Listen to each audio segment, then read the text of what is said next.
Hello everyone, welcome to my video. আজ আমি তোমাদের একটা মজাদার ডিমের পিঠা করে দেখাবো।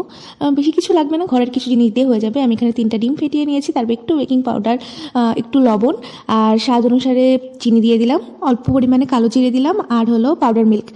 ভালো করে মিক্স করে নিব প্রত্যেকটা জিনিস। তারপরে দিয়ে দিলাম ময়দা, এটার সাথে আমি একটু চালের গুঁড়ো মিক্স করেছিলাম আর সাথে দিয়ে দিলাম কুকিং অয়েল।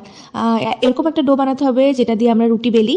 আর তারপরে সুন্দর করে ছোটো ছোটো কুকি কাটার দিয়ে আমি কেটে নিচ্ছি। আমি এখানে 2 ধরনের ডিজাইন করবো, একটা হলো ছোটো ছোটো কুকিজের সাইজে, মানে একদম ছোটো যেটা, আর একটু বড় করে সেগুলোতে আমি আবারও একটা ছাঁচের মাধ্যমে ডিজাইন করে নেবো। এটা নিজের পরে ডিপেন্ড করে যে সে কেমন করে খাবে।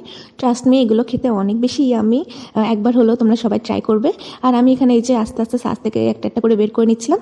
এগুলো যদি তোমরা না করতে চাও তাও করতে পারবে, আমি একটু সুন্দর করে করতে চাচ্ছিলাম। আর এটা স্পেশালি আমি ক্রিসমাসের জন্য বানিয়েছি। ক্রিসমাসে কিন্তু অনেক ধরনের কুকিজ তৈরি করা হয়, তো এগুলো তোমরা বানাতে পারো। আর এগুলো দেখতে যেমনই সুন্দর, খেতেও তেমনি সুন্দর। তো অবশ্যই ক্রিসমাসের দিন তোমরা সবাই বানাতে পারো এটা বাসায়। তারপর এই তো গরম তেলে লাল লাল করে ভেজে নিব আমি, যেহেতু এটাতে ডিম দেওয়া আছে এগুলো কিন্তু ফুলবে।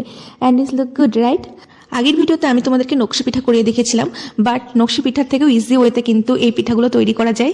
And you all should try it at home. And আমার পিঠা তো রেডি হয়ে গেল। এগুলো ছোটো কুকিজগুলো ছিল, আর যেগুলো আমি সাঁচে করেছি একটু বড় বড়, সেগুলো হলো এটা।